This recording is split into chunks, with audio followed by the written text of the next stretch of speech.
Vous êtes sur R Télévision. Bonsoir à toutes et à tous. Bienvenue pour ce nouveau numéro L'Actu. On vous souhaite à toutes et à tous une belle semaine. À 44 ans, le plus jeune des présidents de la Ve République a été réélu donc hier soir, dimanche, devant Marine Le Pen. Les résultats définitifs du ministère de l'Intérieur, Emmanuel Macron l'a donc remporté au second tour avec 58,54% des suffrages exprimés devant Marine Le Pen, 41,46% sur les 48,7 millions de Français, d'électeurs et d'électrices qui étaient inscrits à cette présidentielle. Emmanuel Macron, lui, a recueilli plus de 18,7 millions de voix, un score beaucoup moins important qu'en 2017 puisqu'il comptait alors 2 millions de voix en plus. Quant à Marine Le Pen, belle montée puisque Marine Le Pen obtient cette année 13,2 millions de voix, soit presque plus de 3 millions de voix qu'en 2017. Une grande première, sachez-le, pour un parti d'extrême droite qui dépasse la barre des 40% du second tour de l'élection présidentielle. Ce n'était jamais arrivé. Un scrutin, bien évidemment, on va en parler ce soir avec nos invités, qui a été marqué par une abstention forte.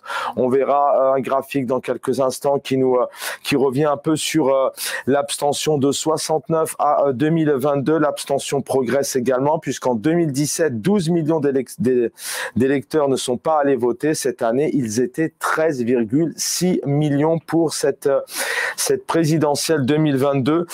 Ce soir, avec nos invités, nous allons essayer de comprendre pourquoi les Français, les Françaises ne sont pas allés voter. En tout cas, pour une grande partie d'entre eux, on essaiera aussi de comprendre à quoi doit s'attendre Emmanuel Macron. Doit-il s'attendre à une grogne? Vous le savez, hein, la fête du travail, c'est le 1er mai. Souvent, il y a des manifestations, donc certainement les Français, les Françaises, du moins une partie, seront dans la rue peut-être pour prononcer leur mécontentement sur cette élection, puisqu'on sait aussi qu'il y avait des personnes pour Marine Le Pen, des personnes pour Emmanuel Macron, mais certaines personnes ont dû voter, c'est ce qu'on a pu ressentir depuis maintenant quelques jours, depuis plus de 2 semaines, ont dû aller s'exprimer en votant pour Emmanuel Macron, tout simplement pour faire face à l'extrême droite. Comment doit-il agir dans les premières semaines? On parlera aussi des législatives, puisque notamment Jean-Luc Mélenchon, lui, a appelé à être élu Premier ministre, tout simplement, c'est-à-dire qu'il faut que cette union populaire arrive avec un maximum de voix aux législatives pour faire pression à l'Assemblée nationale. Et puis on essaiera de comprendre où en sont tous ces partis qui étaient des grands partis, comme le PC fut une époque tout de même, et puis le PS, et puis cette droite républicaine. Où en est-elle aujourd'hui concernant la droite? Sachez que Éric Zemmour, lui, a appelé à l'union des droites pour l'instant. Marine Le Pen ne s'est pas encore exprimée là-dessus. Présidentielle 2022, Macron réélu et record de voix pour Marine Le Pen. Je viens de vous en parler pour ouvrir cette émission avec nous. Quel plaisir de le retrouver. Eliamine Soum, bonsoir, sociologue enseignant en relations internationales. Eliamine Soum, vous êtes le premier invité ce soir. Hier, donc 20h, est tombé le résultat. On n'était pas loin, en gros. Les estimations ne se sont pas trompées. 42, 58. On arrive aujourd'hui à 58,55, je le disais, 41,45% pour Marine Le Pen. Quand vous avez vu ces résultats, quel a été votre ressenti? Déjà, la première chose, c'est de se dire que les sondages, depuis le premier tour, ont eu raison d'une certaine manière, et que c'était pas la surprise, ça aurait été l'inverse. Donc que le jeu de la démocratie a fonctionné. Et puis aussi, je pense que l'avance qu'avait Emmanuel Macron, elle a été confirmée au deuxième tour, quoi. Selon vous, vous êtes sociologue, hier les Français, pour en nombre encore beaucoup plus qu'en 2017, ne se sont pas exprimés. C'est quoi? C'est aussi cette jeunesse, puisque vous savez qu'en France, il faut avoir 18 ans. Depuis 2017, énormément ont eu leur majorité. Est-ce que ce sont ces jeunes qui ne votent plus? Est-ce que ce sont il paraît que les personnes âgées ont gardé dans leur culture cette volonté, surtout peut-être c'est même entré dans leurs mœurs et dans leurs habitudes. Mais quels sont ces Français qui ne sont pas allés voter, sachant que la Seine-Saint-Denis et le Val-de-Marne, qui sont au cœur de l'Île-de-France, c'est l'un des 3 départements où il y a eu le plus d'abstention. Oui, de manière générale, hein, au-delà de la France, la sociologie du vote fait que plus on est jeune, moins on vote. C'est-à-dire que voilà, on fait un petit peu la fête la veille. Donc le vote, ça, c'est pas un phénomène nouveau. En revanche, ce qui est nouveau, c'est que depuis 1848, donc depuis l'invention du suffrage universel en France, c'est-à-dire ce fameux bulletin de vote qui était un outil de pacification dans le pays, eh bien, on s'aperçoit que les derniers scrutins, il y a une crise de la représentation parce que pour beaucoup, on pense, et là ça dépasse la catégorie des jeunes, que ça n'aura pas d'impact sur que le réel. Alors pour certains, c'est que le pouvoir n'est pas aux mains des politiques, mais pour d'autres, il y a aussi cette idée que de toute façon, c'est à peu près pareil, ça ne changera pas les conditions de nos concitoyens. Et puis il y a un troisième élément qui est important, c'est qu'aujourd'hui, les partis politiques sont en crise parce que c'était quand même eux qui avaient fonction de médiation, c'est-à-dire qu'on rentrait dans un parti et représentait, notamment, je pense que vous aviez évoqué le PC, les milieux populaires, et bien aujourd'hui, tout ça, il y a une véritable crise de la représentativité, et donc pour une partie de nos concitoyens, voter, ça ne va pas forcément transformer le réel, ou alors un vote blanc. Et si on y ajoute à ça le fait que pour beaucoup, c'était je me déplace, mais parce que je dois faire barrage à l'extrême droite, j'ai pas envie que le pays bascule dans quelque chose de beaucoup plus violent, qui ait des incidences sur l'image de la France dans le monde, etc. etc. Notamment envers la politique et les politiques, même parfois peut-être ce manque de conscience, ou peut-être que certains électeurs, électrices se contrefichent, ne s'en préoccupent pas du tout.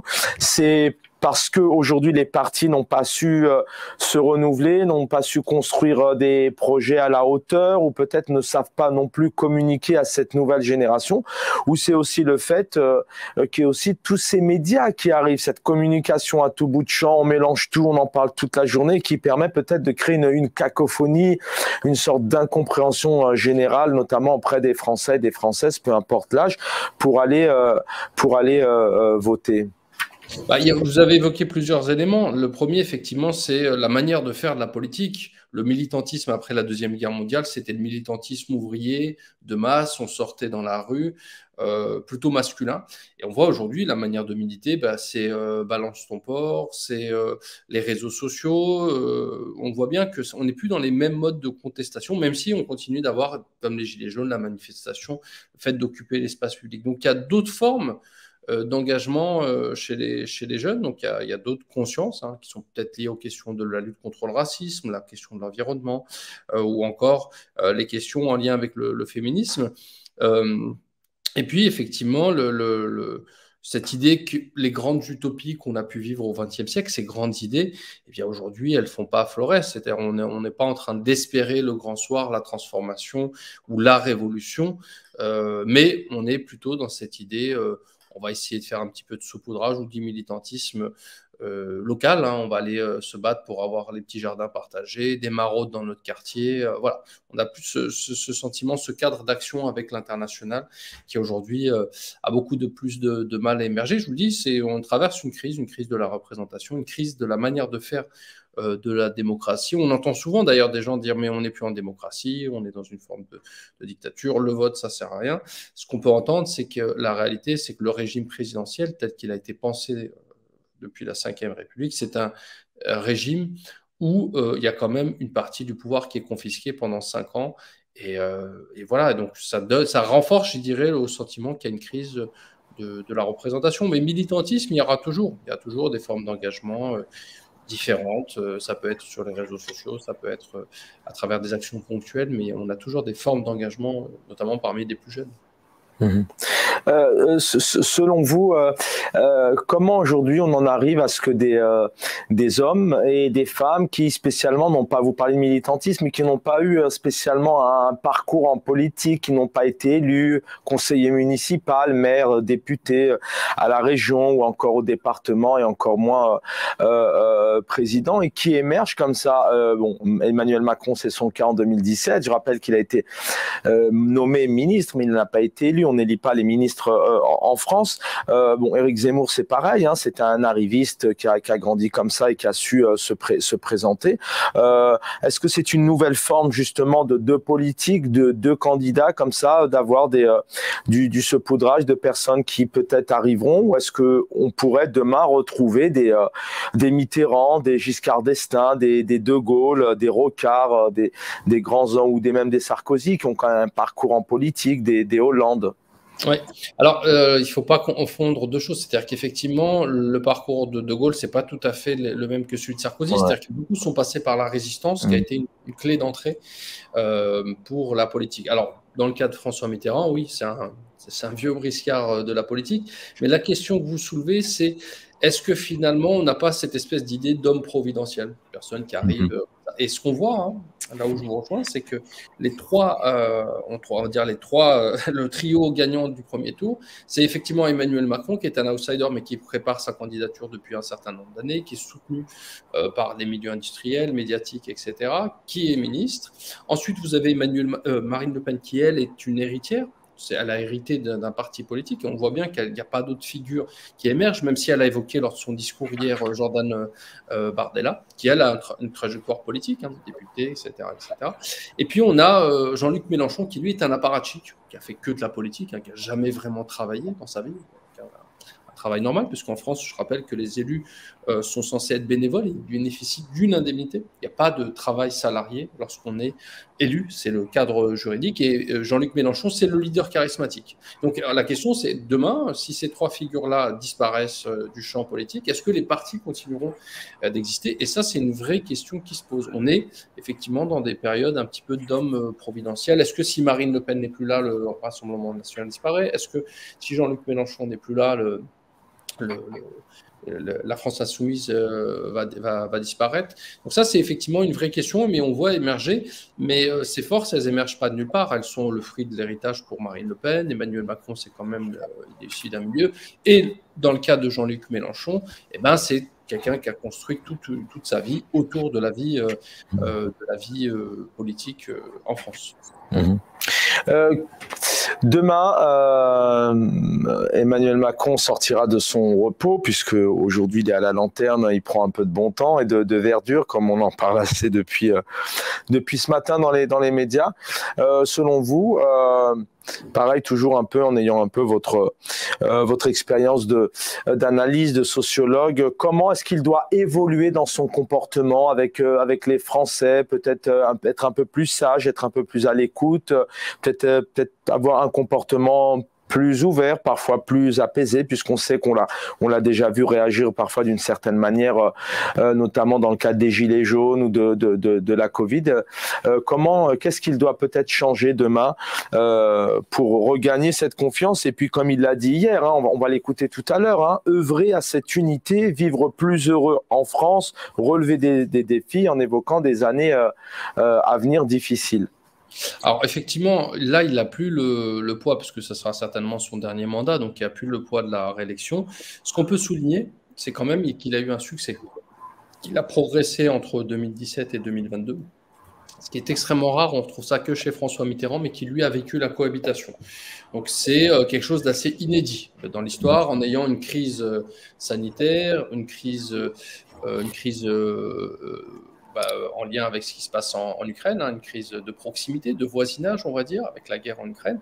Donc ça, c'est le premier constat qu'il faut faire. Et il faut le faire, je veux dire, avec objectivité. Il a été capable, quelle que soit l'idéologie qu'on porte, d'être plus haut encore, donc de renforcer, si vous voulez, sa stature. Maintenant, ce qu'il ne faut pas oublier, c'est les 42% de Rassemblement national. C'est quand même énorme pour une démocratie d'avoir un parti à l'extrême droite. C'est-à-dire que c'est 20% en 2002, 2017, on est à 30 et là, on est à plus de 40. Donc, quelle sera la prochaine étape? Donc, il faut bien essayer, non pas de se dire « Ah bah, tous les électeurs sont des fachos, ils ne comprennent rien, c'est des gens idiots », mais d'essayer de comprendre ce que ce vote signifie. Surtout que maintenant, on a vu que sur l'outre-mer, sur un certain nombre de territoires, Marine Le Pen fait un tabac. Donc, de bien comprendre ça et de se dire quel avenir on donne à la France, comme il l'a dit, sur la question de de l'union, de l'unité. Et pour le dernier point, et ça revient à la question précédente, c'est qu'est-ce qu'on fait du symbole en politique? C'est-à-dire, est-ce qu'il est capable d'imposer, d'avoir un style beaucoup plus en lien avec la population, d'être à l'écoute aussi de tous ces territoires qui sont les marginaux, je pense à l'outre-mer, mais aussi aux campagnes françaises où là, le vote Marine Le Pen s'est enraciné. Donc cette France des métiers difficiles, celle qui galère pour finir les fins de mois, pas celle du cœur des villes, et donc d'être capable d'entendre un petit peu, si vous voulez, cette réalité-là, cette France qui est à la fois en insécurité économique, parce qu'elle a la peur du lendemain, et puis en insécurité culturelle, qui a peur de la mondialisation, des transformations de la société. Donc je pense que c'est là-dessus où il va devoir être extrêmement vigilant, pas simplement à titre personnel, mais à titre d'homme d'État qui se projette dans le futur, pour le futur du pays. Avant de vous quitter, mais justement, c'est ça qui est important, il y a cet écart. On rappelle, alors si je ne me trompe pas, en 2017, on est à 66-34. Alors que là, on est à 58-42 pour arrondir. On a Emmanuel Macron quand même qui perd quasiment 2 millions de voix par rapport à 2017.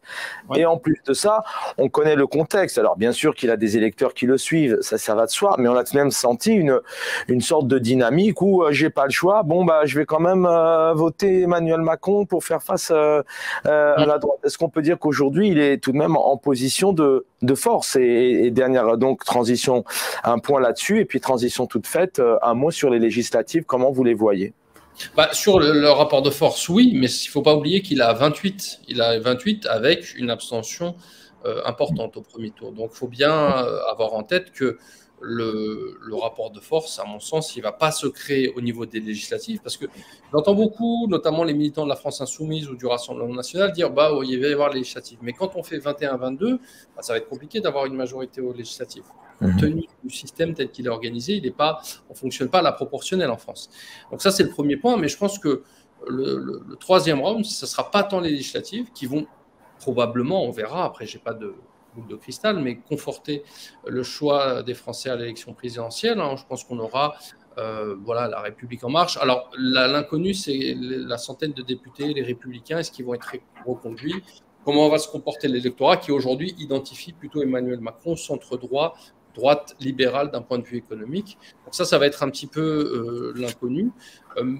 Mais le troisième round, ça sera dans la rue, c'est-à-dire les mouvements sociaux, vous l'aviez évoqué en introduction, le 1er mai, tous ces moments où les Français aiment bien mettre la pression au gouvernement. J'ai bien dit qu'il y avait d'autres formes de militantisme, mais celui-ci continue d'exister, la manifestation, la protestation. Je pense notamment à la question de la réforme des retraites. Donc oui, aujourd'hui, il a le pouvoir entre ses mains.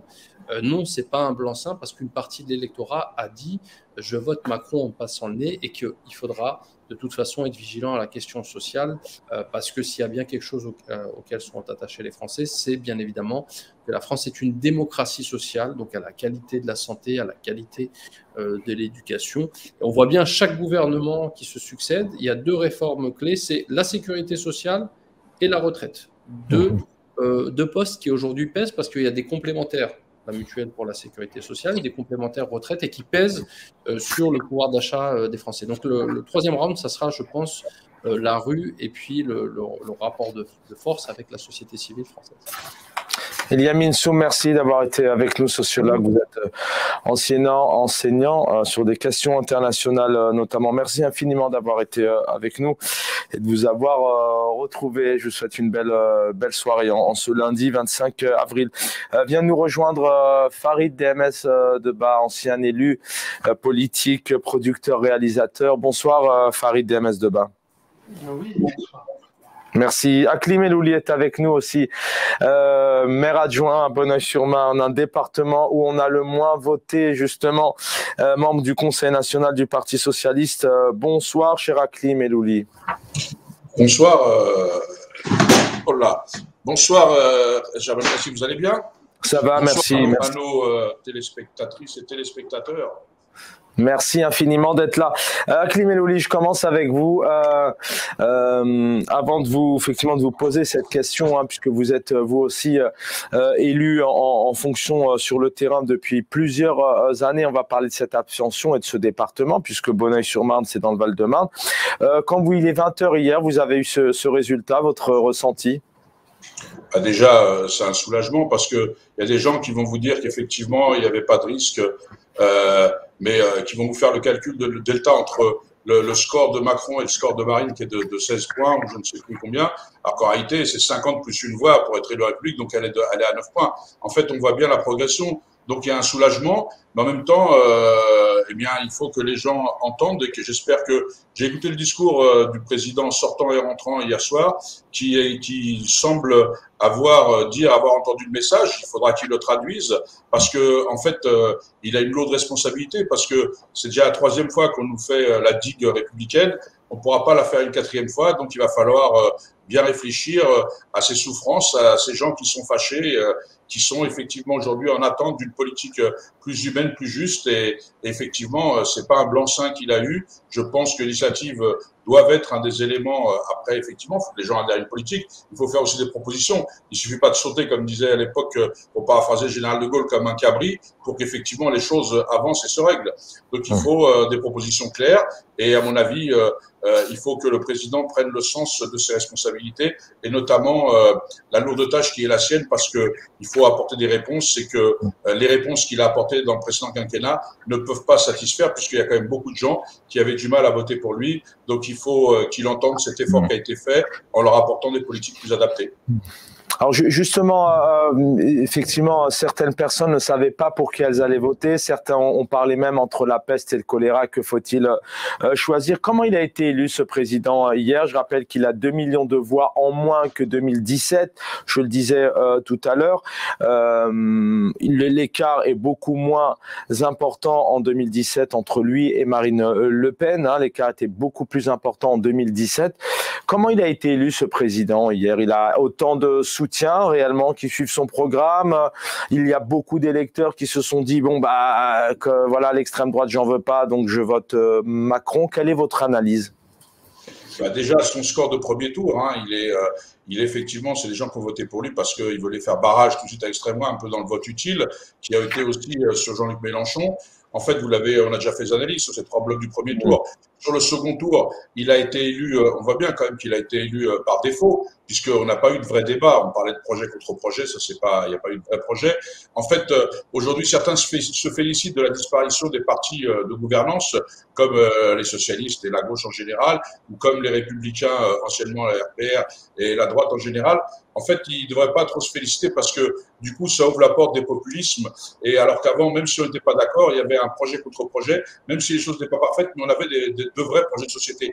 Là, en fait, on n'a pas eu de projet de société. On a eu soit la dictature, en fait, ou la démocratie. Et à choisir entre la dictature et la démocratie, n'importe quelle personne saine d'esprit va choisir la démocratie. Parce que dans la démocratie, elle sait qu'elle pourra continuer à se battre, puisque d'ailleurs les gens lui ont dit, en parlant de la rue, des syndicats, les syndicats qui ont appelé à voter CGT, CFDT, c'est pas parce qu'ils ont été convaincus par la réforme des retraites, c'est parce qu'ils savent aussi que dans une démocratie, on peut se battre, on peut contester et on peut avoir gain de cause. Dans une dictature, vous ne pouvez rien vous battre, vous ne pouvez rien contester, vous êtes tout de suite mis en prison, bâillonné, frappé. Enfin, vous voyez, certains s'inquiètent des violences policières qui sont aujourd'hui à la marge de ce qui se fait. Avec une dictature, les violences policières seront la règle. Vous voyez, des éléments comme ça. Donc, il faut faire attention parce que, et moi, je suis inquiet que dans ce pays, alors on peut se féliciter ce qu'on veut, mais quand dans un pays comme la France, qui est la patrie des droits de l'homme, on a un Front National, un parti raciste, qui a plus de 40%, presque 42%, il n'y a pas de quoi se pavaner ou jouer les pères la morale.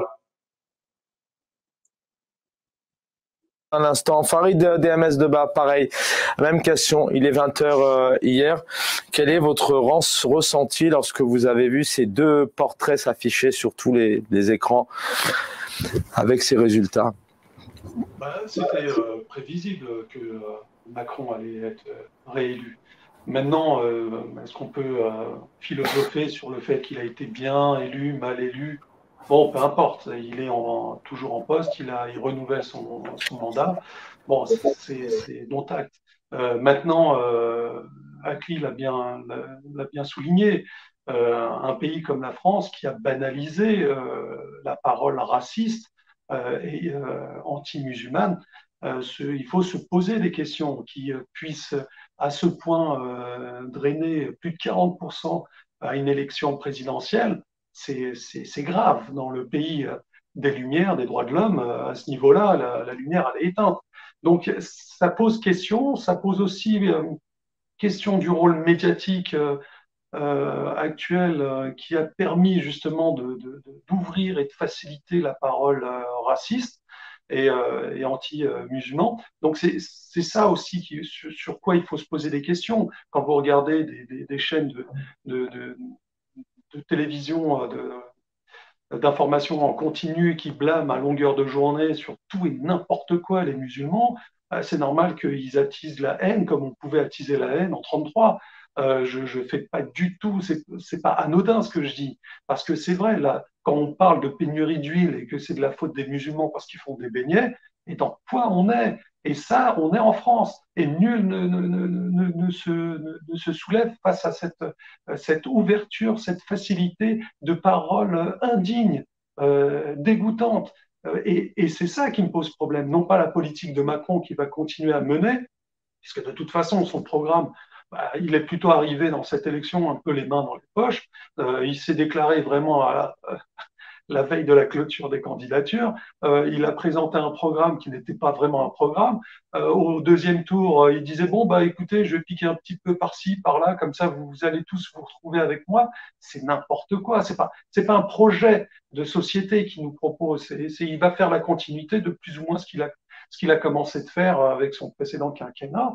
Mais à côté, on a une extrême droite qui devient de plus en plus forte à cause d'une politique très, très difficile pour les classes moyennes comme les classes populaires de Macron, ancien président. Donc maintenant, Macron, nouveau président, avec un programme qui, pour moi, sincèrement, maintenant vous m'interrogez, quelles sont ces grandes lignes dans son programme? J'en serais incapable de vous le dire. Il n'y a pas de grandes idées comme ça. C'est pas la France comment je vais construire la France dans 30 ans qui nous a proposé. C'est bon, je suis là, hein, donc continuez à voter pour moi. Et puis, de toute façon, c'est soit moi, soit le fascisme, le nazisme, et tout le monde dit, oui, d'accord, ok. Donc, c'est pas la peste et le choléra, c'est juste une politique qui met au banc de la société les plus vulnérables, et une politique, bien sûr, qui, et elle nous rappelle la période la plus sombre de notre histoire, auquel cas, bien sûr, il ne fallait pas que ça passe. Mais à l'heure actuelle, Macron, il a perdu 2 millions d'électeurs. J'ai envie de dire seulement. C'est incroyable avec une politique qu'il a menée, qui a été faite en direction des plus riches. Il a frappé sur les classes populaires comme sur les classes moyennes. On a de moins en moins de classes moyennes, les étudiants à la soupe populaire. Non, mais c'est incroyable quand même. On a vécu quand même les Gilets jaunes, on a vécu 5 ans de souffrance, sincèrement, pour les gens les plus vulnérables, alors que normalement, dans un pays comme la France, c'est d'abord et avant tout vers les plus vulnérables où il faudrait s'adresser. Parce que lorsque malheureusement on est riche, lorsque on est riche, on n'a pas besoin de l'aide de l'État. Mais lorsqu'on est pauvre, on a besoin de toutes les aides qui puissent venir. Et puis là, Macron, il n'a pas du tout aidé, bien au contraire. Donc c'était pas du tout une surprise. Il y a eu encore une fois le barrage antifasciste, le Front républicain, vous l'appelez comme vous voulez, contre Marine Le Pen. Soit c'est bien, elle n'a pas gagné, c'est bien. Mais de l'autre côté, elle a augmenté son électorat. Et moi, ce qui m'inquiète, c'est qu'il y a des jeunes filles qui portent le voile, qui se font tabasser dans la rue, qui se font verbaliser sans aucune raison, sans aucun fondement juridique. Et ça passe crème, et on n'en parle pas, ça passe sous le tapis. On va en parler justement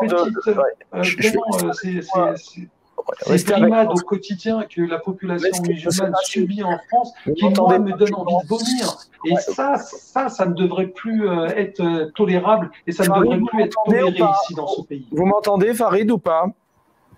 Oui, je vous entends. Ah, très bien. Restez avec nous, Farid Diamès Deba. On va y revenir aussi, parce que est-ce que Emmanuel Macron, il est peut-être le seul responsable de tout ça, ou sont aussi peut-être les autres partis? Même réaction, Gamal Abina avec nous. J'ai le plaisir de retrouver aussi. On l'a eu pendant plusieurs jours, un porte-parole, je rappelle, du mouvement des droits civiques, analyse politique. Gamal Abina, une réaction sur ce résultat de ces présidentielles 2022. Il y a plusieurs éléments que je voudrais mettre dans la réaction. La première, c'est effectivement la stupeur, parce qu'on se rend bien compte qu'on a un Front National qui est quand même pratiquement à 42%. Ça veut dire qu'il n'a jamais été aussi puissant. pour rappeler un peu le passif, Le Pen face à Chirac et le Front républicain avait fait 82% de Chirac contre 18 Le Pen. Ensuite, on a eu il y a 5 ans un Macron qui se présente face à une Le Pen. À ce moment-là, elle fait 35%, ce qui est déjà très très important face à Macron qui fait le reste, 65%. Et puis aujourd'hui, on a un Macron qui s'est littéralement rapetissé puisqu'il ne fait que 58% avec un appel de tous les partis à voter contre Le Pen. Donc ça veut dire quoi? Ça veut dire que l'extrême droite a remporté la mise quoi qu'il arrive, qu'il y a une extrême droitisation des esprits, que la lepénisation a bien fonctionné, que cette extrême droite s'est en plus présentée sous forme de 3 partis. Le parti de Zemmour, évidemment, avec la Reconquête, le parti Dupont-Aignan et évidemment le parti de Marine Le Pen qui a changé de nom pour donner l'impression que c'est plus un front militaire mais un rassemblement politique.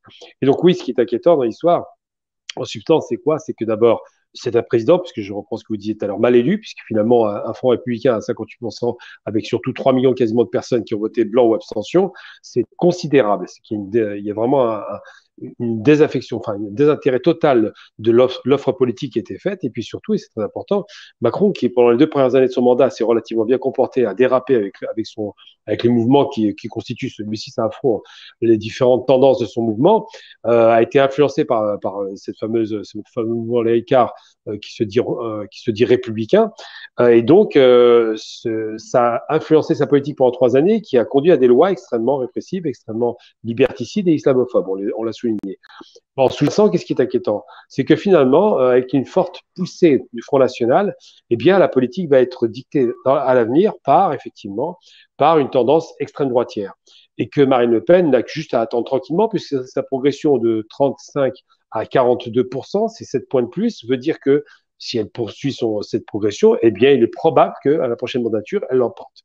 Ensuite, effectivement, Macron n'a pas fait de programme politique, il n'a même pas fait campagne, il était une fois à Marseille, une fois dans les banlieues, bref, à Saint-Denis d'ailleurs, simplement pour faire du racolage de voix, parce qu'effectivement, on vote plus pour un candidat, on vote contre une opposante. Et Macron a été 2 fois mal élu en réalité, parce que quand on y pense, la première élection, même s'il avait cette espèce d'image d'homme neuf, positif, jeune président, dynamique, un petit peu une sorte de golden boy de la politique française. Il est arrivé avec une image quand même assez positive malgré tout, et très rapidement s'est dégradé. Mais il a été élu face à Le Pen, encore une fois. Donc c'est pas vraiment une élection, c'est un plébiscite, ou alors c'est un vote sanction. Et pour finir, aujourd'hui, ça devient presque une sorte de vote de confiscation de voix. C'est une sorte de hold-up électoral qui conduit à ce que M. Macron se retrouve aux commandes. Ce qui est inquiétant, c'est qu'il a 2 mois avant les législatives pour constituer un gouvernement. On aurait une orientation qui sera plus ou moins calme au départ parce qu'il ne peut pas aller trop loin, puis après, ça va être un gouvernement dur. Et aujourd'hui, qu'est-ce qu'on fait? Eh bien, on se rend compte que nous sommes pris, nous, en tant que fils d'immigrés descendants d'immigration africaine postcoloniale, entre l'enclume et le marteau et l'enclume. C'est-à-dire que si on ne vote pas Macron, on a Le Pen, et si on vote Le Pen, on a le pire en substance. Donc, c'est une élection qui est tronquée, c'est une élection qui est inquiétante, c'est une élection qui a consacré un Front National qui est à 42%, qui est donc la première force politique d'opposition de Macron, puisqu'il a largement dépassé celle de la gauche. Et c'est surtout une élection qui conduit à penser qu'il n'y a plus d'idées nouvelles en France, on recycle le passé. Le passé est très sale en demeurant, puisqu'on parlait tout à l'heure, Farid parlait des années 30, effectivement, en 33, Hitler n'arrive pas au pouvoir, il est placé par la droite. Eh bien, Macron n'arrive pas au pouvoir naturellement, mais il risque de placer l'extrême droite au pouvoir à force d'avoir une politique qui se rapproche finalement de l'original. Et oui, on doit être inquiet parce que les législatives vont donner le là, et les législatives vont peut-être conduire à une cohabitation, mais ne garantissent absolument pas un recul de l'extrême droite.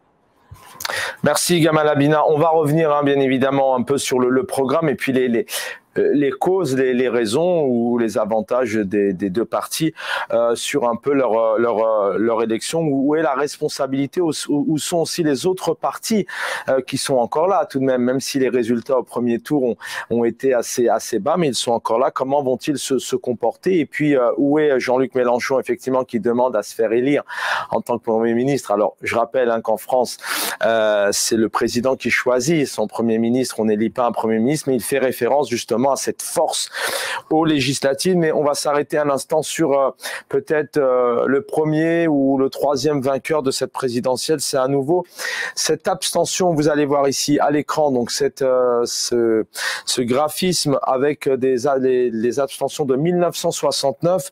Vous allez voir 2002, 2012, 2017 et 2022. A priori, ça devrait apparaître à votre écran. Voilà. C'est pour vous dire qu'en 1969, effectivement, on est à 31,20%.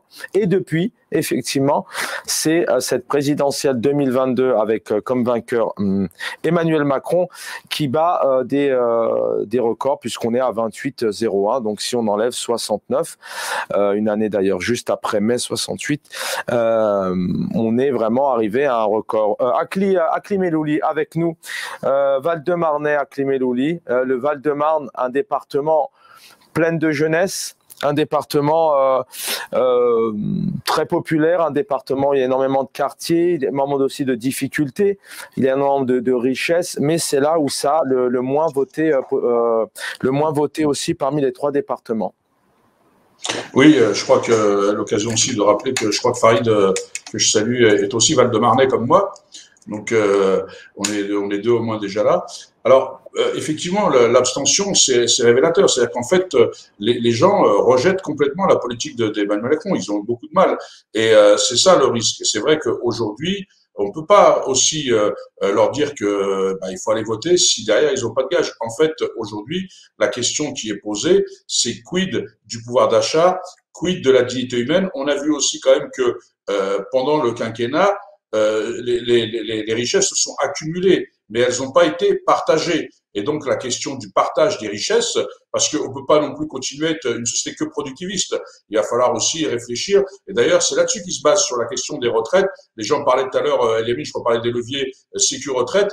Avant le Covid, c'était à l'équilibre. Aujourd'hui, c'est parce qu'on y met un peu tout. Ils disent qu'effectivement, ils veulent une 5e branche et pour la financer, on va la financer sur le travail, sauf que si la théorie du plein emploi qu'ils veulent développer se met à l'œuvre, il n'y aura pas de problème de financement. Et que aujourd'hui, on peut aller chercher d'autres sources de financement. C'est-à-dire qu'aujourd'hui, on peut aller sur les intérêts du capital, etc. On peut réfléchir à d'autres modes de financement. Et je pense que c'est là qu'on attend le président de la République. Est-ce qu'il va être capable de se mettre autour de la table avec les partenaires sociaux pour réfléchir, ou est-ce qu'il va continuer à faire une politique descendante par ordonnance, l'utilisation du 49.3? C'est là-dessus. Mais je crois que s'il va dans ce terrain-là, je pense qu'effectivement, il n'y aura pas de 4e digue, à mon avis, républicaine. Je crois que l'important, c'est ça. Mais c'est aussi les partis de gauche qui doivent... Aujourd'hui, je parle des partis de gauche parce que il y en a qui ont théorisé les gauches irréconciliables, mais quand certains mettent de l'huile sur le feu en disant « moi, je veux bien m'associer, mais pas avec toi, pas avec lui parce que lui », et qu'on continue à la cour de récréation, comme on l'a fait déjà en 2017, parce que si on gagne pas aussi, c'est la résultante de 2017, on a été incapable de se mettre autour de la table pour discuter d'un programme. Il s'agit pas de savoir si on aime un tel ou si on aime un tel. Il s'agit de savoir si on est capable de produire un programme pour les Français, d'avoir un programme pour l'initiative, pour justement dire aux Français, vous voyez, on a une alternative crédible à leur proposer. Il suffit pas je vous dis, de dire, on est le rempart. Donc, aujourd'hui, je finis là-dessus, c'est notre capacité à bouger. Oui, je vous garde, hein, restez avec moi. On va revenir dans quelques instants, effectivement. Hein, vous revenez sur 2017, sur ces négociations qui ont pas eu lieu pour certains. En tout cas, on l'a vu ici que peut-être que Mélenchon aurait pu passer, mais en tout cas, c'est pas le cas puisque tous les partis de gauche ont souhaité garder leur programme, leur idéologie et se présenter. Mais là, actuellement, que faut-il faire demain pour redonner espoir en la politique à toutes ces Françaises et ces Français qui ne sont pas allés voter, notamment un département comme le vôtre, c'est qu'ils ne croient plus en la politique, il n'y a plus de projet, ça ne les intéresse pas, c'est vraiment tous les mêmes et rien n'est bon. Je pense que c'est un peu à l'extrême de dire ça. Non, mais c'est vrai qu'aujourd'hui, déjà, on peut reconnaître que Jean-Luc Mélenchon a parlé aux jeunes, il les a fait venir aux urnes. C'est-à-dire qu'à un moment donné, il y a plusieurs questions, en fait, qu'il faut répondre. Il y a la question sociétale, c'est-à-dire, en fait, c'est quoi la France aujourd'hui? Il faut arrêter d'être sur des théories laïcardes du Panthéon où on va s'occuper de la tenue des gens, alors que Jaurès est brillant. Et je comprends pas que les gens de gauche ne se rappellent pas ce que disait Jaurès est brillant. Quand on a voulu interdire la soutane dans l'espace public, il a dit la République ne s'occupe pas de la tenue vestimentaire. C'est pas ça la laïcité. La laïcité ne s'occupe pas de la tenue vestimentaire. Et les règles, elles sont respectées pour tout le monde. Il y a ce volet-là. Donc, est-ce qu'effectivement, aujourd'hui, qu'est-ce qui fait société? Parce qu'en fait, est-ce que c'est ce débat sur qui est français de papier, etc. En fait, est-ce que on est sur une communauté de destin? Et là, on est tous français parce que tous, on a le même intérêt, on poursuit les mêmes intérêts et on a envie que nos enfants vivent mieux. Et ça, c'est l'intérêt de tout le monde. Ou est-ce qu'on est encore sur des replis communautaires, sur des vieilles rancœurs et des vieux schémas du 19e siècle? Donc là aussi, il faut qu'on clarifie. Et donc, il faut que les politiques arrêtent d'être dans le et en même temps. Ce que je sais, c'est qu'à un moment donné, il faut qu'on soit clair. La laïcité n'empêche personne de pratiquer son culte, n'empêche personne de se vêtir comme il l'entend, à partir du moment où il respecte les lois de la République. Et ça, c'est la même chose. C'est comme vous avez vu sur ce sondage, qui ont dit que 60 et quelques % des croyants pensaient que la loi de Dieu est supérieure à la loi des hommes. Mais si vous êtes croyant, vous avez le droit de le croire. Justement, un croyant croit que la loi de Dieu est supérieure, et c'est normal, il est croyant. Mais par contre, il n'a pas le droit de l'appliquer. Il doit appliquer la loi de la République. C'est ça la différence. Et donc, il faut bien être explicite. Et ça, il faut que les gens l'entendent. Et ensuite, il y a l'autre élément. C'est-à-dire qu'aujourd'hui, il va falloir qu'on réfléchisse. On a quand même des jeunes qui n'arrivent pas à s'inscrire à l'université, à qui on va encore augmenter les droits d'inscription. On a des jeunes qui n'arrivent pas à aller vers l'emploi parce qu'ils manquent d'expérience et parce que la formation, elle n'est pas adéquate.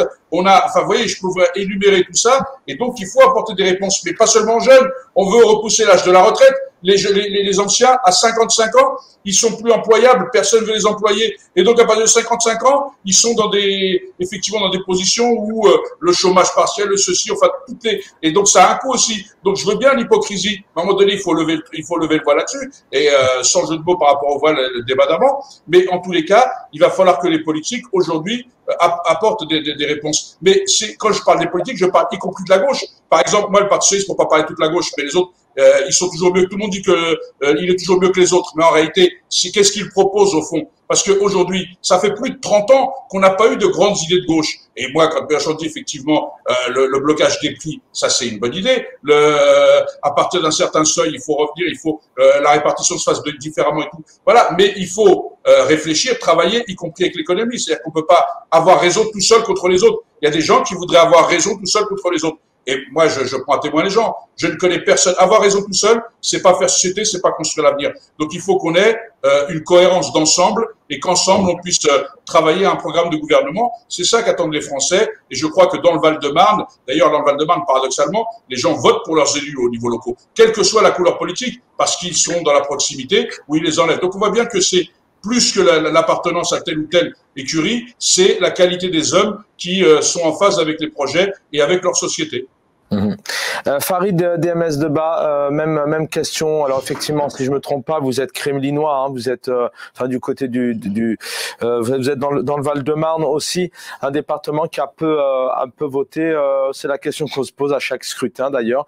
Encore une fois, quelles sont les causes? C'est ce micmac de communication des médias. On se renvoie la balle, on se chamaille et on ne comprend plus rien, on n'y croit plus. C'est qu'il n'y a plus de projet, c'est les Français ne s'intéressent plus, ils ont plus envie. Quelles sont les raisons qui poussent justement à se retrouver avec 0,1% d'abstention? En effet, c'est l'offre politique qui est très pauvre à l'heure actuelle. Pourquoi les partis traditionnels, les Républicains et les partis socialistes, je ne vais pas paraphraser ce qu'a dit Akli, que je salue également, mais malheureusement, ils n'avaient pas une offre politique véritablement travaillée. C'est ça le souci. Ils se sont assis sur des acquis, ils ont surfé sur une vague raciste qui était emmenée par un certain Zemmour quelques mois auparavant, et donc ça a été une petite course comme ça à l'échalote pour savoir à qui va être le plus raciste de tous. Et c'est ça un petit peu le gros problème des grands partis, enfin des anciens grands partis, c'est que ils sont restés sur des acquis, ils n'ont pas proposé de grands axes politiques pour refaire, on va dire, autre chose que ce que faisait le président en place, qui lui a ratissé large. De toute façon, d'ailleurs, on le dit très bien que Macron a été le fossoyeur de la droite et de la gauche, de droite et gauche traditionnelle, j'entends bien, tellement qu'il a ratissé large, il a formé son gouvernement avec autant des gens de gauche que des gens de droite. Donc là-dessus, les gens, quand ils regardent ça, ils sont totalement perdus. Donc ils se disent, quelle est mon offre politique? Où est l'alternative? Que me proposent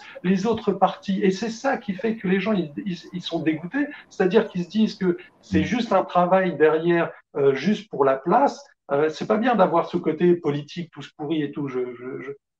Moi aussi, j'ai fait de la politique, je suis un ancien élu, donc c'est un petit peu trop facile là-dessus. Mais il faut comprendre aussi les gens. Les gens, ils sont blasés, ils sont fatigués, ils en ont marre d'être pris un petit peu comme des pigeons. Et là, le côté on va jouer au castor et on va former le mur républicain, ils se sont dit, attendez, c'est la 3e, 4e fois que vous nous faites le coup, là, c'est bon, ça suffit, proposez-nous quelque chose. On en a marre de voter contre, on veut voter pour. Et là, malheureusement, comme en 2017, on ne vote pas pour, comme avant aussi avec Hollande. On n'a pas voté pour Hollande, on avait voté contre Sarkozy. Donc ça devient vraiment maladif. Et à force d'avoir ce genre de propositions au niveau des élections, c'est normal que l'électeur il se dit j'ai autre chose à faire. Il fait beau, c'est un dimanche, je préfère aller pique-niquer avec ma famille plutôt que me prendre la tête à aller faire la queue dans un bureau de vote. Parce qu'à l'arrivée, on va me prendre pour un imbécile. Donc c'est ça aussi, il faut comprendre que l'offre politique est tellement pauvre qu'elle n'est tellement pas diffusée. Malheureusement, dans les meetings, tout se ressemble.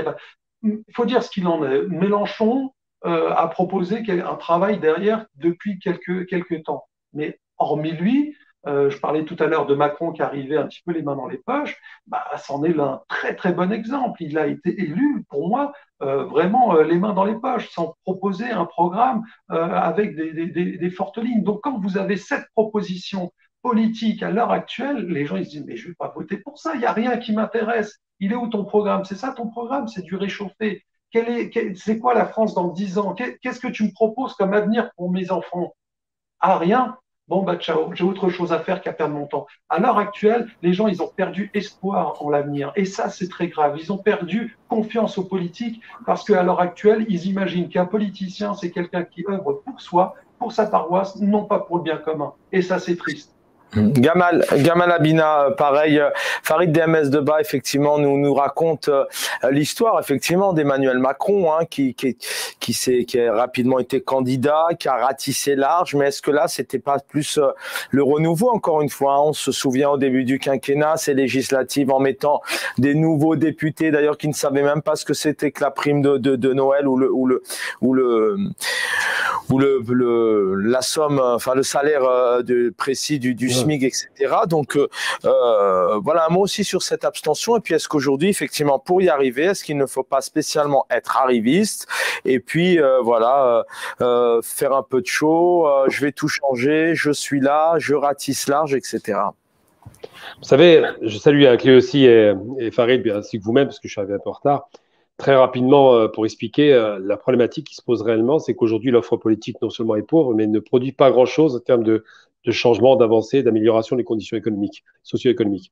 Alors effectivement, l'abstention est une réponse à un désaveu, avec une certaine détestation du mensonge de l'offre politique. Mais il y a deux choses qu'il faut souligner. Il n'y a pas eu de campagne. Macron n'a pas fait campagne. Les autres candidats étaient assez faibles, voire inexistants. Je ne vais pas faire référence à la droite ou l'extrême droite. Je vais prendre deux exemples très symptomatiques, dont un qui vient d'être évoqué par Aclier. C'est un exemple intéressant puisque c'est un homme de gauche. Au sortir de la Seconde Guerre mondiale, on avait installé avec le Conseil national de résistance ce qu'on appelait à l'époque, et c'est De Gaulle qui était à la manœuvre avec les communistes, le contrôle des prix. Le contrôle des prix était une réponse adaptée qu'a évoqué Mélenchon d'ailleurs, et c'est une vraie proposition qui a été faite, qui devait toucher tout le monde, contre Macron qui ne propose rien. On l'a vu dans le débat face à Le Pen, il critiquait sa proposition de baisse de la TVA. Or, la proposition d'une ultralibérale comme Macron et comme elle, de baisser la TVA, ne garantit absolument en aucun cas une amélioration du pouvoir d'achat, puisque si un prix double avec ou sans TVA, de toute façon, ça ne bougera pas, ça n'impactera pas le prix final. L'inflation ne peut pas être combattue par une baisse de taxation. Ça, c'est un mensonge, à part pour l'essence peut-être. Et concernant le contrôle des prix, effectivement, si on dit aux industriels qui ont tendance à exagérer dans les bénéfices qu'ils réalisent qu'on va contrôler leurs prix en fonction de leur production pour garantir un pouvoir d'achat, là, on commence à parler au peuple. Et le peuple aurait aimé ce genre de proposition si elle avait été dite de façon très claire. Malheureusement, on ne parle plus d'économie aujourd'hui, on parle de chiffons, de foulards, de banlieues, de délinquance mineure, enfin on parle de choses qui ne sont pas très sérieuses, mais les questions économiques ne sont pas abordées. Or, les Français, en règle générale, dans tous les sondages, sont toujours inquiets. La première chose qui les inquiète, c'est le chômage, la dégradation du pouvoir d'achat, les questions économiques, le lendemain qui déchante, tout ça, c'est des réalités qui se posent. Et lorsque l'on va voter, on se rend bien compte que l'offre, qui est déjà très faible sur un plan de la proposition, est encore plus faible sur le plan des solutions et inexistante sur le plan de la personnalité politique. C'est-à-dire que les gens qui se présentent en général, ils viennent parce qu'on vote quasiment pour une belle gueule. Macron a été élu parce qu'il avait une belle gueule, mais en aucun cas parce qu'il avait un programme, il n'a pas posé.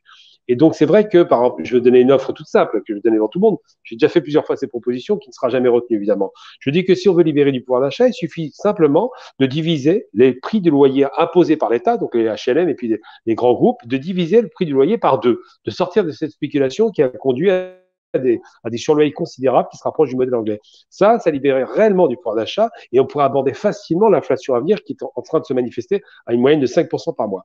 Eh bien, les hommes politiques ne le feront pas parce que le monde ultralibéral et capitaliste dans la France, malheureusement, est complètement imprégné. Ce monde est en train de montrer qu'ils ne veulent pas faire des efforts pour augmenter les capacités les plus pauvres pour s'en sortir. C'est-à-dire que si vous réduisez le prix du loyer, tout le monde a accès d'abord au logement et surtout, vous avez plus de moyens pour pouvoir vivre. Et tout ça, ce sont des questions qui sont réellement importantes, des questions qui, si elles sont posées avec des réponses adaptées, pourraient séduire la population. Mais il n'y a malheureusement pas grand monde dans la classe politique en mesure de faire ça. Sauf peut-être Mélenchon qui est à l'extrême gauche et qui a une tendance à avoir une position très radicale. On a vu la proposition de taxation des successions à partir de 12 millions d'euros. Mais tout ça, encore une fois, ça reste des épiphénomènes. Aujourd'hui, si les Français ne votent pas, d'abord, la majorité des jeunes ne votent en général pas, parce qu'ils ne sont pas intéressés par le fait politique. Mais si les Français ne votent plus, on voit bien le sondage que vous avez présenté. En 69, il y avait 31% d'abstention, mais simplement parce que les communistes qui étaient très puissants, ils représentaient 20% de la masse électorale, avaient demandé à ce qu'il n'y ait pas de vote en faveur de Pompidou ou de son concurrent direct. Aujourd'hui, cette question se pose avec plus d'acuité puisqu'on se retrouve dans la même configuration. On a un Macron qui n'est pas aimé. On a vu les Gilets jaunes, ça rappelle un peu 68, mai 68 avec De Gaulle. Et puis de l'autre côté, on a une extrême droite qui est détestée. Donc là, effectivement, l'offre est faible, les propositions inexistantes et le désarroi général de la population qui se sent pris en étau, qui se sent braqué dans son vote. Il a le sentiment qu'on l'oblige à voter, finit par dire vote sanction. Pire encore, on a des Maghrébins, c'est autour de 7 à 15%, on n'a pas les chiffres exacts, qui auraient voté Le Pen. Donc ça donne une idée assez inquiétante de la dérive de la démocratie. Et ce qui est très incroyable d'ailleurs dans l'histoire, c'est que c'est le pays qui a la plus vieille démocratie d'Europe, la France, avec les États-Unis, eh bien, la France, qui est le pays des Lumières, a fini par se dégrader démocratiquement, alors que les pays du Sud qui aspirent à la démocratie n'y ont pas droit. Donc la question qui doit être posée aujourd'hui, c'est qu'est-ce que vaut le fait politique? Il vaut plus grand-chose, malheureusement. Alors, on va se retrouver dans une petite minute. On va regarder 3 interventions, notamment Marine Le Pen, Emmanuel Macron et Jean-Luc Mélenchon. Et juste derrière, la question que faut-il faire pour les législatives, justement? Faut-il parler d'union, sachant que vous allez voir ici que Jean-Luc Mélenchon, il dit clairement entrons dans l'action pour changer de cap. Marine Le Pen, elle qui se réjouit effectivement de ses 43%, elle parle d'une éclatante victoire. Et puis le président donc sortant mais réélu appelle à œuvrer à cette unité. Alors il nous reviendra ensemble d'œuvrer à cette unité par laquelle seuls nous pourrons vivre plus heureux en France et relever les défis qui nous attendent. Les années à venir, à coup sûr, ne seront pas tranquilles. Ne vous résignez pas. Au contraire, entrez dans l'action. La démocratie peut nous donner de nouveau le moyen de changer de cap. Le 3e tour commence ce soir. Les idées que nous représentons arrivent à des sommets un soir de second tour d'élection présidentielle. Avec plus de 43% des voix, le résultat de ce soir représente en lui-même une éclatante victoire. De retour sur Air Télévision. Donc ce soir, nous revenons sur cette victoire d'Emmanuel Macron. Akli Melouli, maire adjoint à Bonneuil-sur-Marne, dans le Val-de-Marne. Vous êtes aussi vous êtes membre du Conseil national du Parti socialiste. Que faut-il faire aux législatives, Akli Melouli, sachant que tous ces petits c'est petit, en tout cas par les résultats, malheureusement pour eux, sont devenus des petits partis, mais on ne peut pas oublier que le Parti socialiste, par exemple, fut un temps, était un parti conséquent, très présent, qui a, encore une fois, je le répète, mais qui a accompagné cette 5e République. Que faut-il faire donc pour cette législative? Il faut rejoindre Jean-Luc Mélenchon, par exemple, l'Union populaire. Alors, il faudrait pas que les gens se trompent sur les résultats. Parce qu'il y a effectivement des gens qui ont voté utile dès le premier tour. L'électorat de Jean-Luc Mélenchon, c'est l'électorat socialiste, communiste, écologiste. Il y a des gens qui ont voté pour lui dès le premier tour. Ensuite, quand vous dites c'est devenu un petit parti, effectivement, les résultats à 75, c'est pas ce qu'on peut dire à la vérifier, mais après, c'est aussi les candidats qui peuvent incarner ou pas.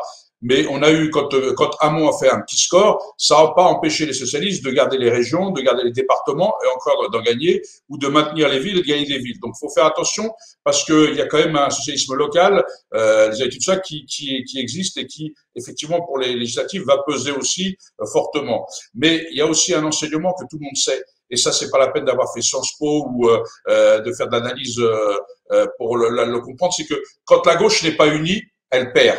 Mais la gauche unie, c'est pas l'effacement de certains. C'est pas tout le monde derrière le doigt sur la couture du pantalon. La gauche n'est la gauche quand elle débat, quand elle s'oppose, mais quand elle est capable de construire, de se dépasser pour construire. Ça, c'est important. Ensuite, vous parlez des législatives. Moi, je reviens sur ce que disait Gamal, que je salue aussi, puisqu'il arrive après. Aujourd'hui, le contrôle des prix est essentiel. On le voit bien dans une société où la spéculation est l'alpha et l'oméga de l'enrichissement. Aujourd'hui, par exemple, l'huile de tournesol. En fait, la guerre en Ukraine, aujourd'hui, elle touche pas encore le manque d'huile de tournesol, puisque c'est un grand producteur, puisque c'est l'ancienne récolte qu'on distribue aujourd'hui. Mais que font les gens qui spéculent? Eh bien, ils créent la crise, ils créent le manque, et ensuite, au lieu de le vendre à 1 euro, ils le vendent 3. Donc, à un moment donné, il va falloir qu'on se pose des questions. Parce que, effectivement, peut-être que l'année prochaine, on manquera d'huile de tournesol. Mais cette année, c'est pas le cas. Et donc, il y a toujours des gens qui vont spéculer sur le manque, sur les crises, pour effectivement s'enrichir davantage. On l'a vu avec les masques, on le voit avec des choses. Donc, le contrôle et la maîtrise des prix est essentiel, à mon sens. Ensuite, le problème de la gauche, et moi, je parle de la gauche parce que je parle de ce que je connais. La droite aussi, il doit y avoir des débats. Mais Gamal dit, voilà, j'avais une proposition sur la division des loyers par 2. Bien sûr, les gens vont vous dire, ouais, c'est pas possible parce qu'aujourd'hui, tout le monde le sait, qu'effectivement, le prix des loyers, ça permet l'entretien, etc., que c'est compliqué. Mais quand on dit ça, on réfléchit plus. Donc, pourquoi on dit pas, bah, chiche, regardons. Il faut regarder. Comment on peut faire? Est-ce que justement on peut pas l'impacter, puisqu'ils veulent pas payer d'impôts là-dessus, sur le travail, c'est-à-dire que effectivement le patron peut payer une part où il n'y aura pas non imposable, non sans charge pour les loyers. Ou on peut, vous voyez, je donne ça, je dis pas que c'est la solution.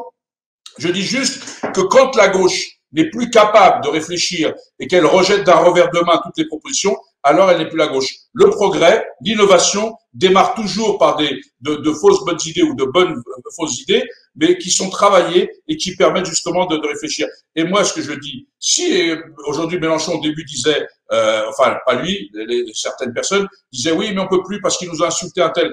Bon, on n'est pas dans la cour de récréation, j'ai envie de leur répondre. Et aujourd'hui, il dit non, on va étudier avec tout le monde, mais il faudra venir sous la bannière étoilée. Le problème, c'est que sous la bannière étoilée, vous savez que les partis pour vivre ont besoin de financement, c'est la République, donc ils ont besoin au moins d'avoir 50, ils ont besoin au moins de faire 1% par rapport au nombre d'électeurs pour avoir une vie autonome, parce que sinon c'est l'uniformité. Et moi, je ne prône pas l'uniformité de la gauche, je ne prône pas les gauches irréconciliables, je prône le débat démocratique. Et si à gauche on ne débat plus, et si à gauche il faut devenir uniforme et des baignouilles, des suiveurs, ça va pas être la gauche, c'est pas la mienne en tous les cas. Mais moi je suis pour l'union, et je pense que pour l'initiative, nous devons nous unir autour d'un projet commun et non pas dire c'est mon projet et les autres vous suivez, ça plaira pas aux communistes, c'est pareil pour les écolos. Je crois que la gauche ne peut gagner que quand elle est novatrice, quand elle est capable de s'entendre, quand elle est capable de débattre avec les désaccords, parce qu'on peut avoir des désaccords. La question, c'est pas nos désaccords qu'il faut étaler à la figure des gens comme on le fait. Les Français attendent de nous qu'on ait des accords sur ce qui doit être fait pour améliorer leur vie et leur quotidien, quel que soit le parti. Hakim, justement, vous parliez aussi, vous avez évoqué plein de choses intéressantes, mais vous parliez aussi, effectivement, il y a ces partis-là, mais il y a aussi les personnes qui les fédèrent, les personnes aussi qui, alors vous, effectivement, vous aviez cette année Anne Hidalgo, l'Union populaire, c'était Jean-Luc Mélenchon, mais je vous rejoins, ne pas mélanger des présidentielles et des élections nationales avec des départementales ou des communales ou des législatives. Effectivement, l'impact, ça n'a rien à voir. Mais est-ce qu'aujourd'hui, le Parti socialiste, selon vous, serait prêt à discuter avec Jean-Luc Mélenchon qui vient de créer tout de même une réelle dynamique, et une dynamique qui est encore sensible dans les cœurs, qui est encore assez ancrée, puisque les législatives, je rappelle, premier tour le 12 et deuxième tour le 19 juin. Est-ce que le Parti socialiste serait prêt, par exemple, à discuter et à faire alliance et à se mettre derrière Jean-Luc Mélenchon pour avoir un maximum, donc qui, je le rappelle, plus on a un maximum de voix, puis on a un maximum de sièges à l'Assemblée nationale. Alors, Kassi Chaban, je ne vais pas insulter votre intelligence. En 2017, Benoît Hamon avait tendu la main pour justement des accords comme les communistes et les écolos. Il y a eu une fin de non-recevoir. Chacun assume ses responsabilités. Parce que c'est bien beau de voir, parce qu'on voit plus facilement la responsabilité chez les autres, mais c'est pas chez soi. Aujourd'hui, le Parti socialiste a pris une résolution au Conseil national qui est effectivement, certains n'étaient pas d'accord parce qu'ils voulaient pas l'effacement, mais sur des discussions, qui a pris une résolution disant il faut aller vers l'union, avec les LFI, avec tous ceux qui veulent construire l'union pour essayer de gagner et pour essayer d'être un parti de gouvernant, parce que le but c'est de gouverner, et c'est effectivement de gagner les statistiques peut-être, même s'il y aura si certains vont prendre des voix, c'est plus compliqué puisqu'il y a l'élan de la présidence, mais de gagner les statistiques pour justement peser, ou alors d'avoir assez de députés pour peser à l'Assemblée nationale. Mais vous ne pouvez pas faire l'union tout seul. Vous pouvez pas dire aux autres venez à moi sur mon programme en étant celui-ci, je sais pas. Et de dire aux autres qu'on va y aller ensemble. C'est pour ça que je vous ai un peu lancé là-dessus. Je vous rejoins. En 2017, c'était un autre scénario. Et si je me souviens bien, en 2017, Jean-Luc Mélenchon et le Parti communiste, etc., a fait alliance. Et apparemment, effectivement, ensuite, c'était plus possible. Est-ce que vous avez été quelque part trahi par Jean-Luc Mélenchon et son parti?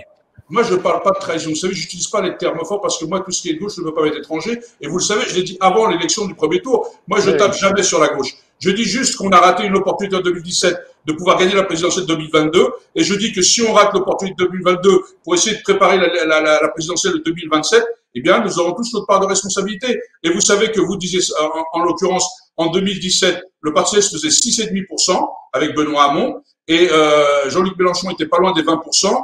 À l'arrivée, Jean-Luc Mélenchon a eu 17 députés, les socialistes en ont eu 30 et les communistes en ont 11. Et si on avait été en union, peut-être que nous n'aurions pas 60 députés, mais que nous en aurions 150 ou 120.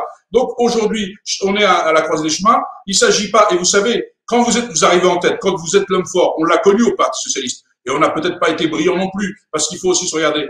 Mais quand vous voulez faire l'union, c'est à vous de convaincre les autres. C'est pas à vous de maltraiter les plus petits.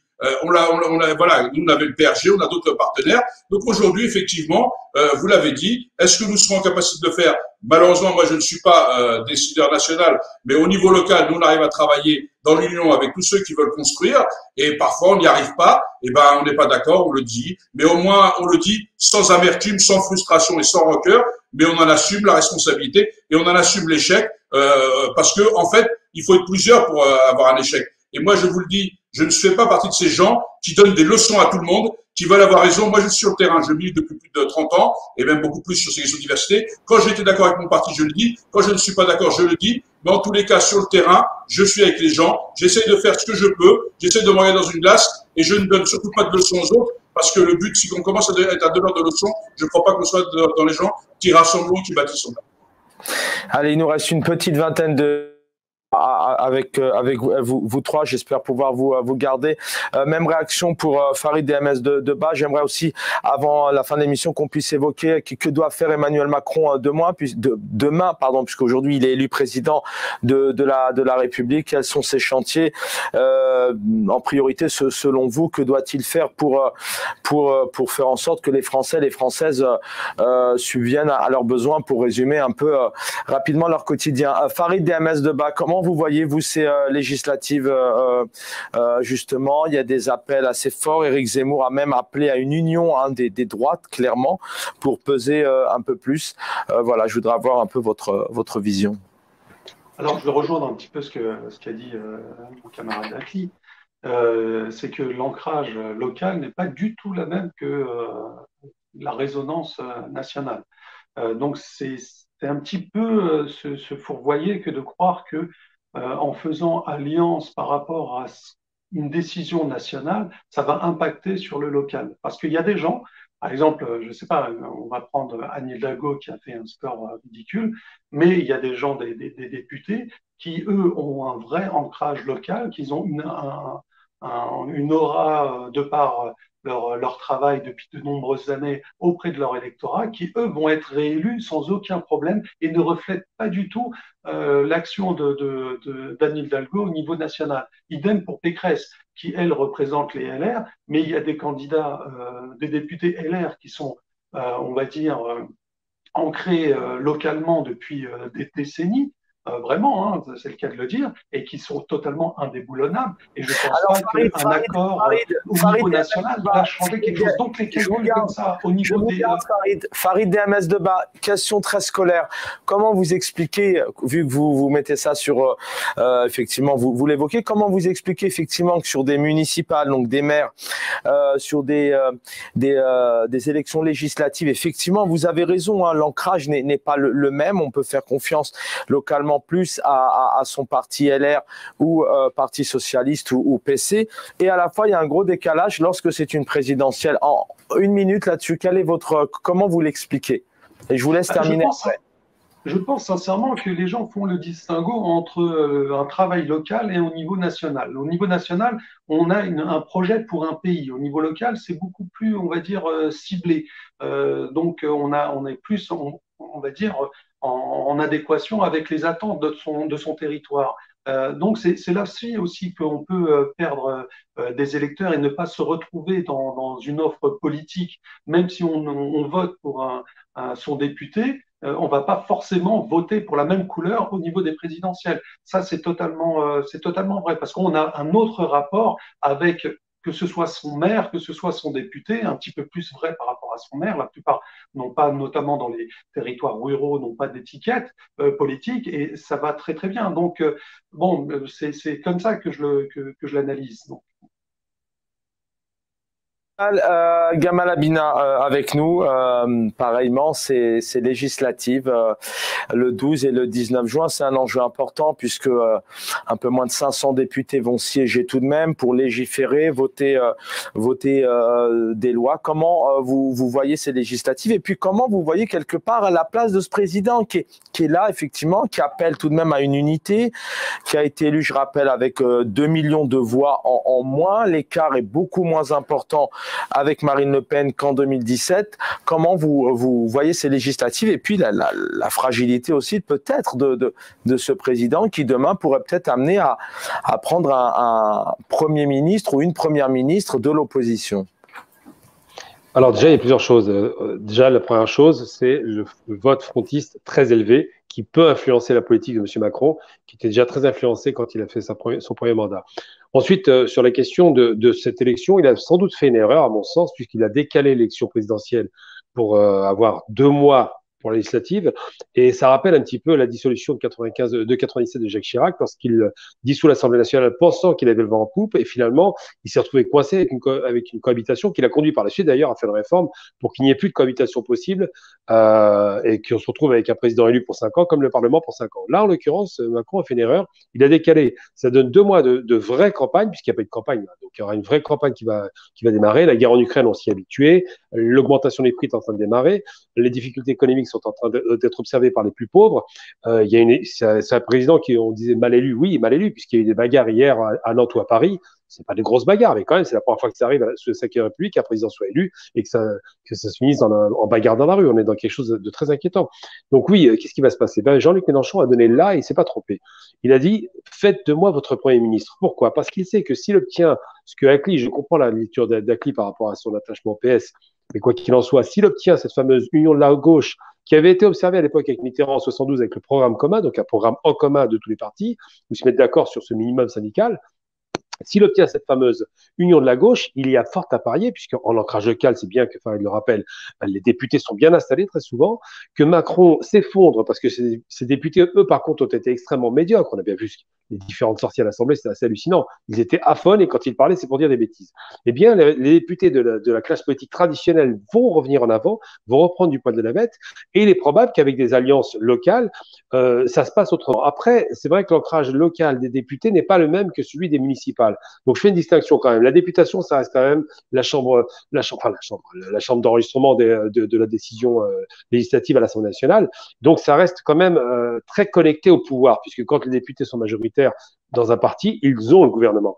Et ce qui va se passer, c'est que c'est là où ça va se jouer. Soit il y aura une cohabitation gauche, si l'alliance se fait, avec Macron, qui sera obligé de nommer le principal candidat d'opposition qui est aujourd'hui Jean-Luc Mélenchon, soit il n'y aura pas d'alliance de la gauche et on se retrouvera avec une droite de plus en plus dure, avec des idées du Front National qui vont complètement empester le débat politique, puisque ça a déjà été dur pendant 3 années, je ne parle pas de la suite, sachant qu'en vérité, Macron, sur un plan idéologique, je parle stricto sensu par rapport à l'économie, Macron est un libéral, Le Pen est une ultra-libérale. Donc là-dessus, il ne s'oppose pas. Hein.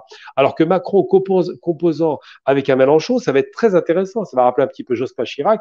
Il va y avoir une accalmie des feux. Il va y avoir un petit peu de calme sur la question de l'identité nationale et toutes ces questions un peu délirantes et périphériques de la religion. Et on reviendra sur les débats de fond, à savoir l'économique. Par contre, ce qui est inquiétant, je vais le dire ce soir, ça va pas plaire à tout le monde, mais je suis obligé de le sortir. C'est que j'ai une amie qui a beaucoup bataillé pour aider la France Insoumise. J'avais déjà fait la remarque une fois. Je trouvais que la France Insoumise avait quand même, en termes de candidature, beaucoup d'Européens et très peu de représentation de ce qu'on appelle les issues d'immigration post-coloniale africaine. Aujourd'hui, c'est encore pire. C'est-à-dire que des gens qui sont des personnalités locales qui se sont battues pendant les 5 années avec Mélenchon ont vu parachuter dans leur circonscription des gens d'origine européenne. Je vais donner le nom de la personne parce que c'est une très bonne amie qui a été largement impactée, c'est Sabrina Nouri, donc je tiens à lui rendre hommage. Elle a été écartée de sa propre mandature qui était prévue.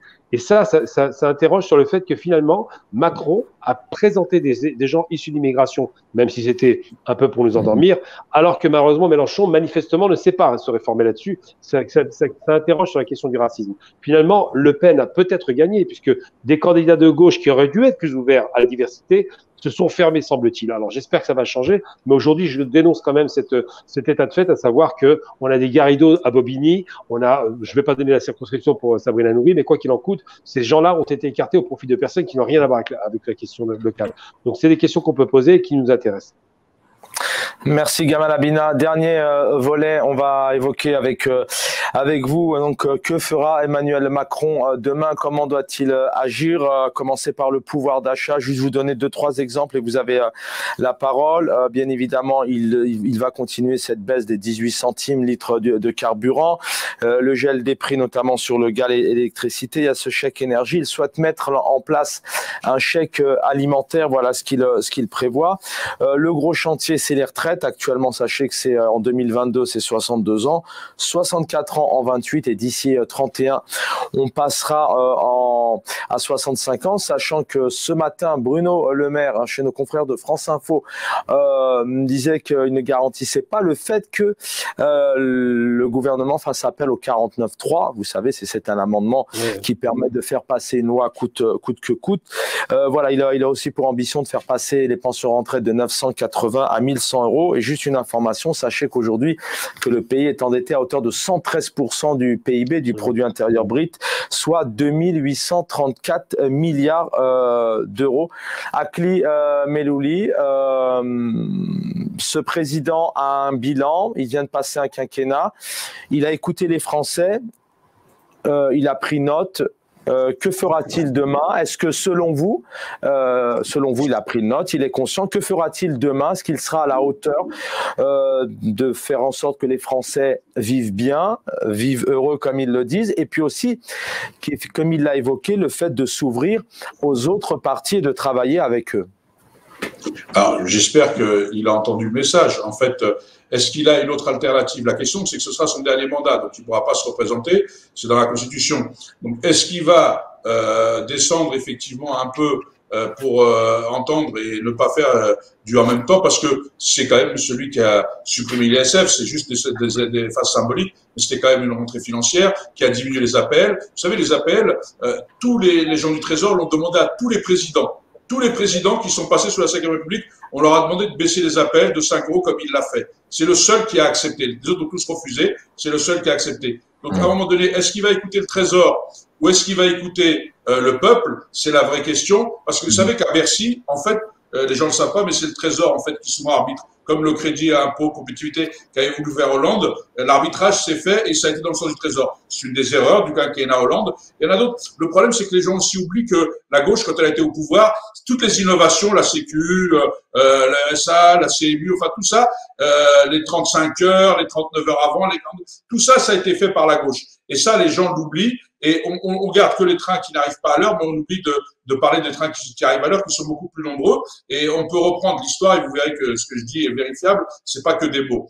Et donc, je crois que soit le président a entendu et qui change de méthode parce qu'il faut un vrai changement de méthode, parce que la façon dont il a traité les gilets jaunes, on peut plus, ça peut plus être fait, et qui rentre dans une ère de dialogue social, et donc on évite le 49.3, parce que sur les retraites, quand on disait on va augmenter tel, vous savez que la classe 66, là, ceux qui sont nés en 66 et qui vont partir en retraite, ils sont impactés 2 ans avec cette nouvelle loi. Et donc, ça a quand même des enjeux importants. Et si vous arrivez en retraite, c'est pour un peu en profiter. Quand vous arrivez cassé, usé, il y a la question de la pénibilité, il y a certaines choses. Est-ce qu'effectivement, et vous l'avez dit, et tout à l'heure Gamel aussi a dit, moi je suis pour l'union de la gauche, il a précisé, mais pas la flagellation ou pas l'effacement d'une partie de la gauche. L'union de la gauche, c'est sur un programme, et il a parlé de programme commun. Est-ce qu'on est capable? Alors, nos amis communistes ne sont pas d'accord, mais vous savez que tous les même les communistes, même nos amis communistes, les amis écologistes, veulent pas d'effacement. Ils veulent l'union, l'unité, c'est pas l'uniformité. Et donc, effectivement, je pense, comme vous l'avez dit, que le président doit entendre et que, effectivement, si aux législatives, on lui envoie un message très clair comme quoi, il n'a pas un blanc-seing et que, il fait pas le score qu'il a fait où il perd des députés en cours de route. Là, les Français lui auront envoyé un premier message le 24 avril, un deuxième message le 12 et 19 juin, et il faudra que le président entende et qu'il adapte sa politique. Il est en capacité de le faire. Je le souhaite pour les Français. Et puis l'histoire nous dira, parce que malheureusement, comme vous, j'ai pas de boule de cristal, parce que le et en même temps nous a fait basculer sur une politique libérale et non pas sur une politique sociale ou social-démocrate. Merci Aklim Elouli. Restez avec nous encore quelques minutes. Farid Diamès-Deba, pareillement, même question. Comment doit réagir maintenant le président? Que doit-il changer dès demain? Doit-il être plus proche des Français, plus à l'écoute? Et selon vous, vous qui êtes citoyen, certainement père de famille, quelle serait la priorité demain à changer et dans le sens où vous aimeriez voir les choses changer? Écoutez, il y a beaucoup de choses à faire, hein, surtout en direction des plus précaires, des plus démunis. Mais on a tendance à oublier une chose. Moi, j'ai très peu d'espoir par rapport à une future politique menée dans le sens des plus précaires par Emmanuel Macron. Et il suffit, souvenez-vous quand même, le grand débat, où il a parlé pendant des jours et des jours à la télévision, à la rencontre de tous les Français, partout, sur tous les territoires. Les maires, il a fait la même chose. Il nous a sorti exactement une même chose par rapport à l'écologie, où des gens issus du peuple étaient tirés au sort pour aller parler, proposer des choses. Qu'est-ce qu'il en a fait de toutes ces propositions? Rien, rien. Il a sa feuille de route, il a sa matrice, il essaye de mettre en place une politique qui le concerne lui et ses amis, et le reste, il n'en a que faire. Maintenant, pour l'élection entre les deux tours, c'est normal qu'il allait caresser dans le sens du poil tous ceux qui pouvaient être susceptibles de voter pour lui. Et bien sûr, en parlant du bouclier fasciste, et maintenant aussi, nous allons composer avec vous. Je vous ai entendu, on dirait De Gaulle, s'adressant à la foule, je vous ai compris. Bon, voilà, mais à l'arrivée, il n'y a rien du tout. Moi, je suis très pessimiste. Maintenant, la politique qu'il devrait mener, c'est le second volet de votre question, c'est une politique pour les plus précaires. C'est ça. Et là, ça pêche. On est quand même un des pays les plus riches au monde, de par la masse de travail qui est fournie par les actifs de ce pays, mais la redistribution n'y est pas. Et c'est ça qui est problématique. Pendant l'ère du Covid, je ne vais pas reprendre les grandes phrases des politiques, ils se sont suffisamment répandus dans les médias, mais bon, les riches sont devenus plus riches en 2 ans de pandémie. Et à l'heure actuelle, on nous dit, oui, bon, c'est un peu la crise, c'est un petit peu la crise. Ça fait 40 ans que c'est la crise. C'est pas une crise, là, c'est un système politique. Et le système politique qui est en place, malheureusement dans notre pays, ne va pas en direction des plus précaires. Et malheureusement, la gauche de Hollande a mis sur les rails la politique de Macron qu'il a menée pendant 5 ans. Et ça, il ne faut pas l'oublier. Donc maintenant, sur je ne veux pas détailler, parce que ce n'est pas mon rôle, je ne suis pas aux affaires, mais dans la globalité, le point dans lequel il devrait se concentrer, c'est vraiment tendre la main aux plus démunis, aux plus précaires, et c'est à eux vers lesquels ils devraient commencer à penser et à travailler. Ne pas faire des réprimandes pour les chômeurs, pour ceux qui ont le RSA, les faire travailler à 6 € de l'heure, mais c'est du n'importe quoi. Les gens, ils ne veulent pas de l'assistanat, ils veulent du travail. Mais dans un pays avec 3 millions de chômeurs, voire plus peut-être, et avec une offre à pourvoir de 600 000 postes, voilà, il suffit de ne pas sortir de Polytechnique pour comprendre qu'il n'y a pas suffisamment de place enfin de postes à pourvoir pour tous les chômeurs de France. Donc c'est illusoire tout ça. Et je pense qu'il faut changer de paradigme et de prendre, on va dire, la situation autrement et de se dire comment réfléchir sur un système qui puisse mettre en avant le travail et faire en sorte qu'on puisse vivre de son travail, pas on cumule 2 emplois, 3 emplois et qu'à l'arrivée on dort dans sa voiture. Il y a des gens qui sont salariés, qui sont dans l'incapacité de se loger. C'est ça le drame de notre pays, c'est-à-dire qu'à l'heure actuelle, un salarié, le salaire ne permet plus de vivre convenablement dans notre pays. Donc c'est tout un système qu'il faut revoir. Donc Macron, ce qu'il doit faire à l'heure actuelle, c'est de se pencher sur ces gens-là, les gens les plus précaires, les gens qui travaillent et qui ne peuvent pas se nourrir, les gens qui, même de la classe moyenne, qui ont basculé dans la classe pauvre. C'est incroyable, cet éclatement, on va dire, du nombre de pauvres en France. 12 millions de pauvres, c'est incroyable. J'aurais jamais imaginé, quand j'étais adolescent, qu'on pourrait arriver à une situation aussi misérable dans notre pays. C'est pas possible. Et à l'heure actuelle, si Macron ne change pas de cap, ne va pas vers une politique un petit peu plus de gauche dans le sens où on travaille pour le bien commun et pour les plus précaires, eh ben, on va à la catastrophe. Une catastrophe, je vous le dis, hein, les étudiants devant les files d'étudiants pour la soupe populaire, moi, ça m'a choqué. J'avais jamais vu ça de ma vie. Donc, c'est là-dessus qu'il faudra qu'à mon avis, il puisse penser sa politique. Restez avec nous, Farid DMS Debat. On se dit au revoir dans un instant. Même réaction pour Gamal Abina. Voilà ce que disait Sarah El Haïry, secrétaire d'État chargée, d'ailleurs c'est la plus jeune de la jeunesse du gouvernement Emmanuel Macron, puisque je vous rappelle que dans quelques heures, Jean Castex, Premier ministre, doit donner sa démission. C'est comme ça. Donc tout le gouvernement est en démission et il doit donc reformuler un Premier ministre et ensuite donc un gouvernement. Voilà ce qu'elle disait ce matin. Je cite: nous sommes dans un moment où les défis devant nous sont énormes. Il faut réduire les fractures entre les territoires et les générations, faire que l'école redonne le goût à la démocratie. Cela sera la priorité des 5 prochaines années. Il faut aller chercher l'unité. Gamal Abina, quand vous entendez aussi le président Macron, puis son gouvernement s'exprimer dans ce sens, pour vous, c'est positif, vous êtes optimiste, vous êtes voilà, vous êtes aujourd'hui, vous attendez à de belles années sur ce quinquennat? Absolument pas. D'abord parce qu'effectivement, c'est bien de l'avoir souligné, il y a une crise qui arrive, qui est très violente. Alors c'est bien, c'est un peu technique, mais les gens doivent comprendre que la crise alimentaire, la crise de l'huile par exemple, qui est une spéculation et non pas une crise de l'huile, il n'y a pas de problème aujourd'hui d'approvisionnement, risque d'arriver après la guerre en Ukraine, puisque c'est des livraisons d'une année sur l'autre qui se font et il y a un décalage qui est au minimum de 6 mois.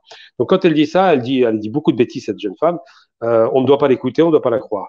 Tout comme Macron, il a tout intérêt à tout promettre aujourd'hui parce qu'il sait qu'il a 2 mois devant lui d'incertitude. Il ne peut pas se permettre d'être radical comme il a été. Donc il va ouvrir, il va être sympathique, il va défendre les femmes voilées en disant qu'il est démocrate, il va défendre l'immigration, il va dire qu'on va aider les pauvres. Alors il ne faut pas tout jeter. Macron a fait des choses quelquefois positives malgré tout, mais dans l'ensemble, malheureusement, la perception était très négative. Donc je ne crois pas à une seule des promesses qui vont être faites parce que seuls ceux qui veulent y croire vont tomber dans le panneau. Je ne crois qu'aux actes. Et les actes, c'est quoi? C'est avec qui il va devoir composer ce gouvernement.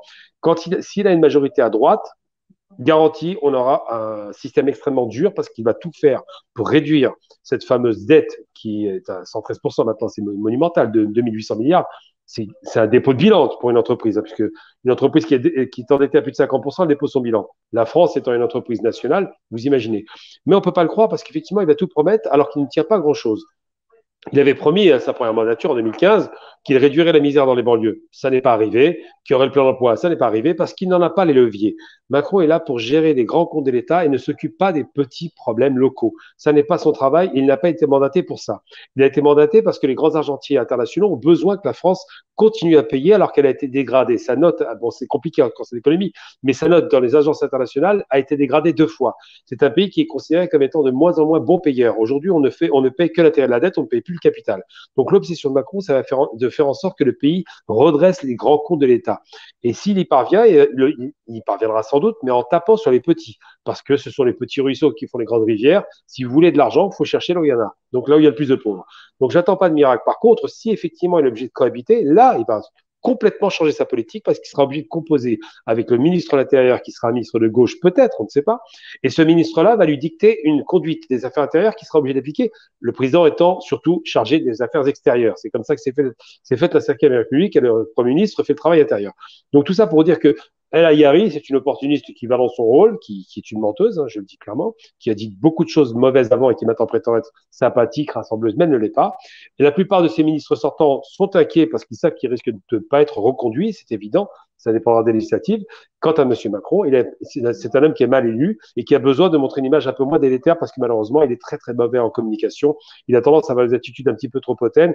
Et quant à sa gestion de la question sociale, elle était tellement calamiteuse, je crois qu'il n'y a pas besoin d'en rajouter beaucoup. Il faut des réformes structurelles de fond et il faut faire une création de richesse importante pour toute la population afin de sortir de cette difficulté. Et je vais vous donner une petite piste de réflexion, par exemple, j'ai toujours des pistes de réflexion. Je pense que Macron devrait plutôt que de se tourner vers l'Europe, se tourner vers l'Afrique. Commencer à investir en co-développement avec l'Afrique en passant par l'Afrique du Nord. Là, il y a des points de croissance possibles. En Europe, c'est fermé. C'est l'Allemagne qui tient l'Europe. La France ne compte pour plus grand-chose aujourd'hui. Donc c'est en cela que je dis, ne croyez pas les promesses faites par des vendeurs de rêves. Dans les faits, il y a eu 5 ans difficiles et les 5 années qui arrivent risquent d'être encore plus difficiles. Alors, Gamal Abina, pour terminer, une réponse, mais en 2 mots. Y a-t-il un Premier ministre ou une Première ministre que vous souhaiteriez voir arriver chef du gouvernement? Alors moi qui ne suis pas du tout de gauche, hein, j'en fais pas mystère. C'est Jean-Luc Mélenchon, mais rapidement vraiment, est-ce que vous avez un nom comme ça qui vous vient? Je vous le dis, je ne suis pas de gauche. Jean-Luc Mélenchon pour contrebalancer cet ultralibéralisme. Voilà, simplement. Farid DMS de Bas, pareil, est-ce que vous avez juste un nom qui vous vient à l'esprit? Vous n'êtes pas obligé de répondre aussi. Que vous aimeriez voir arriver chef du gouvernement? Bon, j'y crois pas trop. Marine Le Pen non plus. Donc, en ce moment, homme ou femme politique qui sort du lot, non, c'est le flou pour moi en ce moment. Je vois pas. Aklim Elouli, même question pour vous et je terminerai avec le mot de la fin avec vous. Vous avez 1 minute. Est-ce qu'il faut s'attendre à une fronde? Est-ce qu'il faut s'attendre à des manifestations? Est-ce que le 1er mai, qui est une journée de manifestation en France, doit-on s'attendre justement à un peuple qui sort dans la rue peut-être pour une fois en nombre, puisqu'on sait que sur les années précédentes, en sortant de la Covid, le 1er mai a totalement baissé en termes de fréquentation et d'engouement de manifestation. 1 minute 30 là-dessus, est-ce que vous pensez notamment que le 1er mai sera une grande journée de manifestation contre Emmanuel Macron ou pour peut-être? Alors, pour, ça m'étonnerait. Contre, c'est pas le but du 1er mai. Le 1er mai, c'est effectivement là pour la fête du travail, c'est les syndicats, les travailleurs. Et donc, je pense qu'ils vont défiler pour le pouvoir d'achat et justement les retraites. Certainement que ce sera le mot d'ordre pour dire effectivement qu'ils veulent pas de cette réforme. Mais voilà, donc et je pense que c'est aussi ça le 1er mai. Mais juste, je voudrais rebondir sur ce qu'a dit Gamal parce que ça a coupé, moi j'entendais pas. Alors, effectivement, il faudra rapidement, s'il vous plaît. Voilà. Allez-y. Juste sur le plafond de verre. En fait, c'est les discriminations, les trucs, ça concerne tous les partis. Parce que moi, je me suis battu dans le mien et les gens voudraient voir les difficultés chez l'autre. Et donc, effectivement, le président doit aussi répondre à ce plafond de verre qui empêche une partie de la population, que ce soit dans le domaine politique, culturel, social, dans les médias, d'être visible. Et ça, c'est un véritable enjeu. Et l'autre enjeu dont il a soulevé, c'est effectivement, c'est pas que l'Allemagne domine l'Europe. L'Europe est un marché mature. C'est-à-dire qu'aujourd'hui, les gens se battent sur des parts de marché, mais ne peuvent pas les étendre. Et les parts de marché qui ne sont pas matures et qui sont un véritable enjeu, c'est sur l'Afrique. Mais pour ça, il faudrait que la France recrée l'axe Paris-Alger pour effectivement, comme il y a eu l'axe Paris-Berlin pour construire l'Europe, l'axe Paris-Alger pour relancer une économie de la Méditerranée et de l'Afrique qui serait du gagnant-gagnant. Et pour ça, il a les meilleurs ambassadeurs qu'il est, c'est la diaspora française avec ses origines qui peut être de véritables passerelles. Et ça, il faut qu'ils l'entendent. Ça règle les deux questions, le plafond de verre saute. Et d'un côté, les Français voient que cet apport de l'immigration, cette richesse, leur permet aussi d'avoir un débouché à l'international et d'avoir des leviers économiques. Et donc, là, c'est du concret. Tous les trois d'avoir été avec nous, Akli Melouli, adjoint au maire Bonneuil-sur-Marne. Je rappelle, vous êtes membre du Conseil national du Parti socialiste, Farid DMS de Bas, merci, réalisateur, producteur dans le même secteur, ancien élu municipal, Gamal Abina, analyste politique, porte-parole du mouvement des droits civiques. Et en début d'émission, on a eu Eliamine Soum, sociologue, enseignant en relations internationales, présidentielle 2022. On a pris un peu de temps ce soir pour décortiquer cette présidentielle. Macron réélu, mais avec 2 millions de voix, je vous le disais, par rapport à 2017, quand à Marine Le Pen, elle arrive certes en deuxième position, mais c'est un record pour le Front National, le Rassemblement National, avec un tel score sur ces présidentielles. Dina Trabelsi, merci d'avoir réalisé cette émission ce soir. J'aurai le plaisir de vous retrouver demain pour un nouveau numéro L'Actu. Bonne soirée à tous.